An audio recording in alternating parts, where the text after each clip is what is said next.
लगता है कि तभी उसे वही कैफ़े वाला लड़का मिलता है जिसे वो लिफ्ट देता है और फिर कार में दोनों के बीच बातें होती है, जिसमें पीटर पूछता है कि क्या तुम्हारे बारे में कुछ जान सकता हूँ। वो लड़का बताता है कि मेरी माँ एक नर्स है, वो चाहती है कि मैं भी उनकी तरह एक डॉक्टर बनूं, लेकिन मुझे ये पढ़ाई हैंडल नहीं होती। मुझे किताबें पढ़ना पसंद है और मैंने एक नॉवल भी लिखी है, पर उन्हें ये बात कहाँ समझ आएगी। ये कहकर वो चला जाता है। अब पीटर को उसके लिए बुरा लगता है, लेकिन वो कर भी क्या सकता, इसीलिए उसी उदास मन के साथ वो वापस न्यूयॉर्क लौट आता है। लेकिन अब ये जगह उसे कंक्रीट जंगल नहीं लगती, उसके अंदर एक बदलाव आ गया जिसको हम साफ साफ देख सकते हैं। आज उसके हाथों में किताबों के बजाय कानों में हेडफोन है, जिसे वो जैसे कि दिए हुए गानों को सुनता रहता है और बस मुस्कुराते हुए अपने आसपास की हर वो चीज़ को महसूस करता है जो उसे किसी समय पर बेकार लगता है। आज उसे एहसास हो जाता है कि हर चीज़ अच्छी है, बस हमारा देखने का नज़रिया गलत है। दोनों ही लेटर के ज़रिए एक दूसरे से बातें करते रहते हैं, जिसमें ज़्यादातर तो म्यूज़िक, बुक, लिटरेचर की ही बातें होती है, पर कभी कभी वो उसे अपनी फीलिंग भी बता कि कैसे वो हर चीज़ को महसूस करने लगा है, कैसे अब वो खुश रहने लगा है। जैसे भी उसकी बातों में इंटरेस्ट देने लगी थी, इसीलिए उसका हर लेटर काफ़ी इत्मीनान से पढ़ती है और फिर सही से उसका रिप्लाई देती है। ऐसे ही एक दिन वो लिखती है, डियर पीटर, आज मैं तुम्हें बहुत मिस कर रही हूँ। हमने जब से बातें करना शुरू की है या फिर जब से मैं तुमसे मिली हूँ, एक अलग एहसास पैदा हो गया है मेरे अंदर, जिसकी वजह से तुम ही हो। कहीं ना कहीं मैं तुमसे प्यार करने लगी हूँ। अगर तुम फ्री हो तो हम मिलते हैं। पीटर ये लेटर पढ़कर हैरान हो जाता है। उसे यकीन नहीं होता कि ये सच है। अब ऐसा नहीं है कि वो उससे प्यार नहीं करता, पर जब वो इस चीज़ की कैलकुलेशन लगाता है तो उसे पता चलता है कि उनके बीच 16 साल का डिफरेंस है।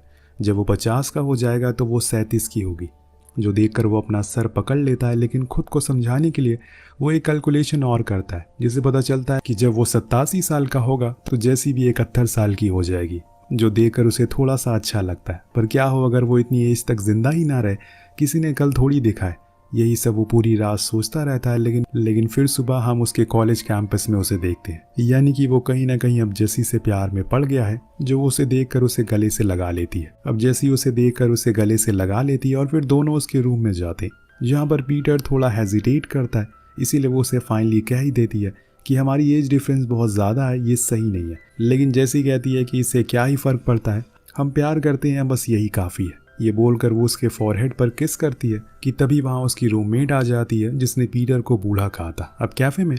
लेकिन आज उसको यहाँ देखकर वो खुद हैरान थी। थोड़ी देर बात करने पर वो कहता है कि उसे भूख लगी है, इसीलिए जैसी उसे कॉलेज कैंटीन में लेकर जाती है, जहाँ पर पीटर को फिर से वही लड़का मिलता है, जो आज फिर से वही मोटी सी बुक लेकर बैठा हुआ था। पीटर उसके पास जाकर बैठता है और उसका हाल चाल पूछता है, जिससे उसे पता चल जाता है कि वो अभी भी डिप्रेस है। वो उसकी बुक पर अपना नंबर लिख देता है और कहता है कि अगर कभी भी उसको बात करने का मन हो तो वो उसे कॉल कर सकता है। इसके बाद वो जेसी के साथ रेस्टोरेंट में जाता है, लेकिन तभी उसे वहाँ पर डॉक्टर हेनरी दिख जाते हैं, जो कि इन दोनों से नज़रें चुरा कर वहाँ से बाहर आ जाते हैं। पर पीटर ने उन्हें देख लिया था और इसीलिए वो उनके पीछे जाता और फिर दोनों ही घर पर बातें करते हैं, जिसमें डॉक्टर पूछते हैं कि तुम यहाँ क्या कर रहे हो। लेकिन पीटर इसका जवाब नहीं दे पा रहा था, पर वो समझ गए थे, इसीलिए वो उसे बड़े ही प्यार से समझाते हैं कि कोई भी इंसान नहीं चाहता कि वो बूढ़ा हो। हर किसी को जवान दिखना है, ये सिर्फ मर्दों के लिए नहीं बल्कि औरतों के लिए भी है। पर हकीकत ये है कि समय का पहिया घूमता है और उसके साथ हम बूढ़े होते जाते हैं। वो उसे एक डायरेक्ट तो कुछ बोलते नहीं है, लेकिन हाँ, पीटर कहीं ना कहीं बात समझ गया था वो क्या कहना चाह रहे।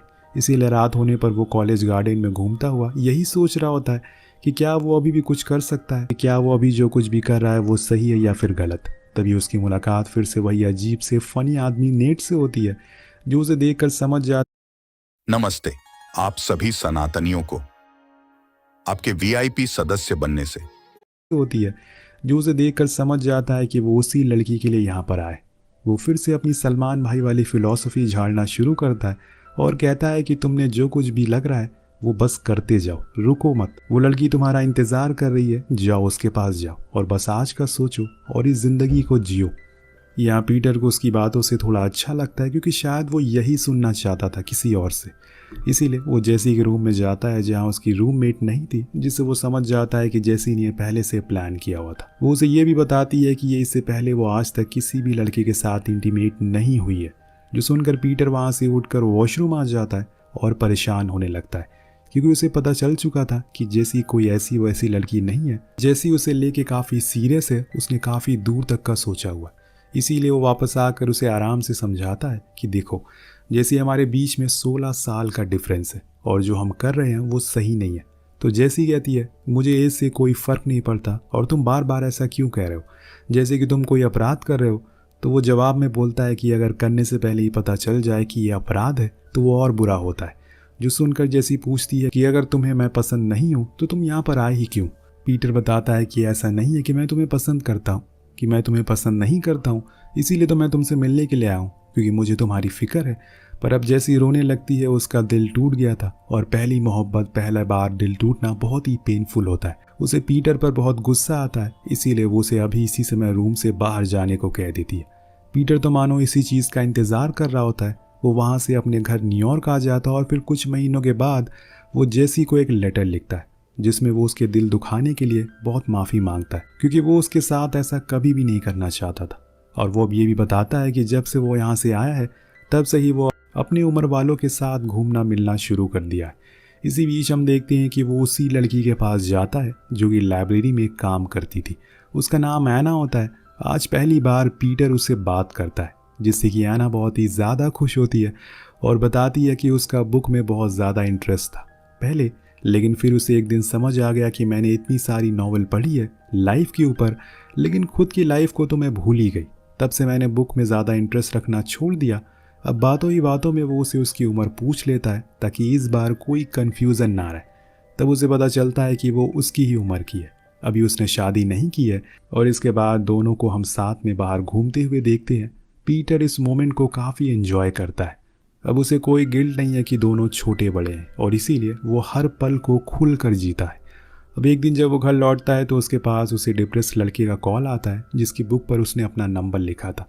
वो रोते हुए बताता है कि मैंने नींद की काफ़ी सारी गोलियां खा ली हैं। जो सुनकर पीटर फ़ौरन उससे रुकने को कहता है और एम्बुलेंस को कॉल करता है और फ़ौरन वो खुद भी वहाँ पहुँचता है उससे मिलने के लिए।